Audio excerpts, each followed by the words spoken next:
नमस्कार दोस्तों, मैं ज्योतिष आचार्य वासुदेव मिश्रा आपका अपने चैनल मिरेकल ऑफ एस्ट्रोलॉजी में हार्दिक स्वागत करता हूं।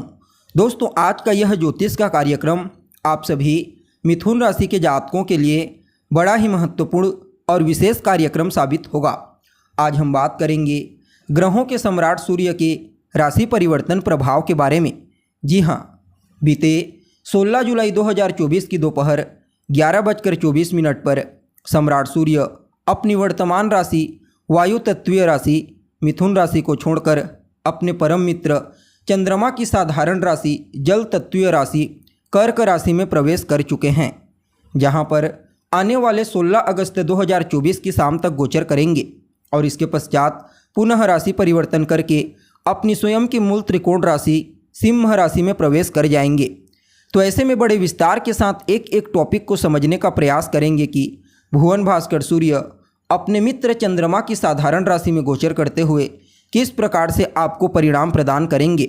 जी हाँ, जीवन के किन किन क्षेत्रों में आपको श्रेष्ठ सफलता की प्राप्ति होने वाली है, तो वहीं कहाँ कहाँ पर आपको सावधानी रखने की ज़रूरत होगी, सभी बातें विस्तार के साथ आपको बताने वाले हैं। इसलिए कार्यक्रम को अंत तक देखिए। और अगर आप अपनी जन्म कुंडली पर हमसे परामर्श लेना चाहते हैं तो डिस्क्रिप्शन बॉक्स और वीडियो के अंदर आपको हमारा कॉन्टैक्ट नंबर मिल जाएगा, जहां से आप या तो डायरेक्ट फ़ोन कॉल के थ्रू या फिर व्हाट्सएप के माध्यम से अपॉइंटमेंट लेकर अपनी जन्म कुंडली का बड़ी बारीकी से विश्लेषण करवा सकते हैं। जी हाँ, तो दोस्तों, सूर्य कौन है? सूर्य तो आत्मा, पिता, मान सम्मान, उच्च सफलता, सरकारी नौकरी, पद प्रतिष्ठा और जीवन ऊर्जा के कारक ग्रह हैं। सूर्य की ऊर्जा से ही यह पूरा संसार चलायमान है। सूर्य के बिना हम इस संसार में जीवन की कल्पना बिल्कुल भी नहीं कर सकते। इसलिए सूर्य सबसे महत्वपूर्ण ग्रह के रूप में हमारे जीवन में कार्य करते हैं। जन्म कुंडली में इनका बली होना इस बात का संकेत होता है कि ऐसा जातक जीवन के हर क्षेत्र में विशेष सफलता प्राप्त करेगा, मान सम्मान, पद प्रतिष्ठा प्राप्त करेगा। वहीं कुंडली में सूर्य की कमजोर स्थिति, कुंडली में सूर्य की पीड़ित स्थिति जातक को सफलता प्राप्त करने के लिए बहुत ज़्यादा संघर्ष करवाता है। उसके बावजूद किसी भी फील्ड में श्रेष्ठ सफलता की प्राप्ति नहीं हो पाती। सिर्फ इतना ही नहीं, जब कुंडली में सूर्य पीड़ित होते हैं तो पिता के साथ संबंध खराब होता है, सरकार के साथ संबंध खराब होता है, नेत्रजन्य पीड़ा, हड्डियों से संबंधित तकलीफ जातक को होती है। इसलिए इनका बलि होना बेहद जरूरी बन जाता है।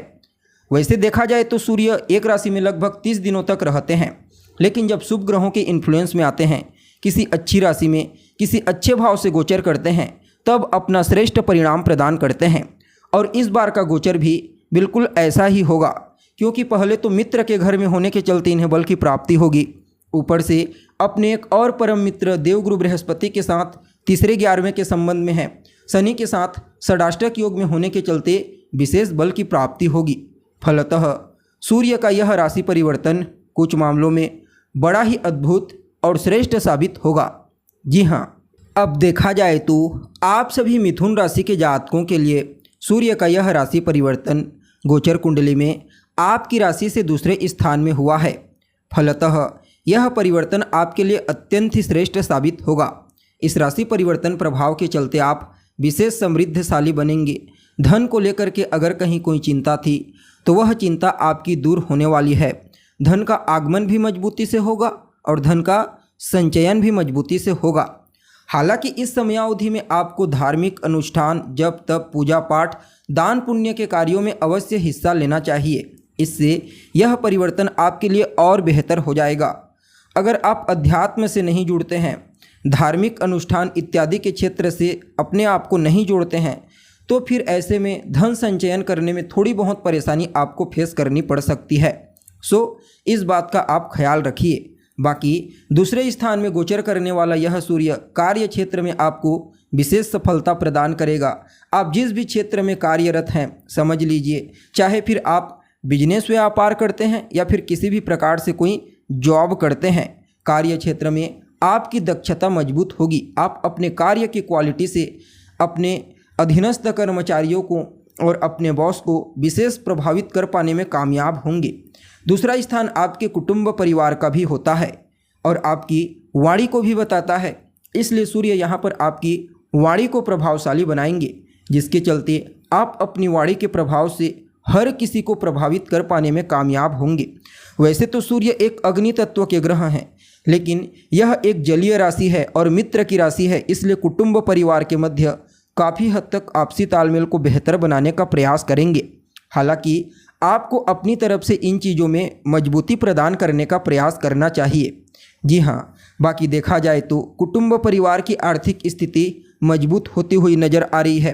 पैतृक संपत्ति का लाभ आपको मिलेगा और स्टूडेंट के लिए भी इस गोचर काल को अत्यंत ही श्रेष्ठ कहा जा सकता है। आपकी आत्मनिर्भरता की मजबूत होने वाली है। इसके अलावा जो लोग पेंटिंग, चित्रकला इत्यादि के क्षेत्र से जुड़े हुए हैं तो उनके लिए भी इस राशि परिवर्तन को विशेष प्रॉफिटेबल कहा जा सकता है। देखिए, सूर्य यहाँ पर आपके लिए तृतीय स्थान के स्वामी बन करके सेकंड हाउस से गोचर कर रहे हैं, तो आपको पराक्रमी बनाएंगे, पुरुषार्थी बनाएंगे। अपने एफर्ट से आप धन आगमन के एक नहीं बल्कि अनेक रास्ते क्लियर करते हुए नजर आएंगे। साथ ही साथ यहाँ पर आपके भौतिक सुख सुविधा, भूमि, भवन, मकान, वाहन, इनमें भी विशेष रूप से वृद्धि करेंगे।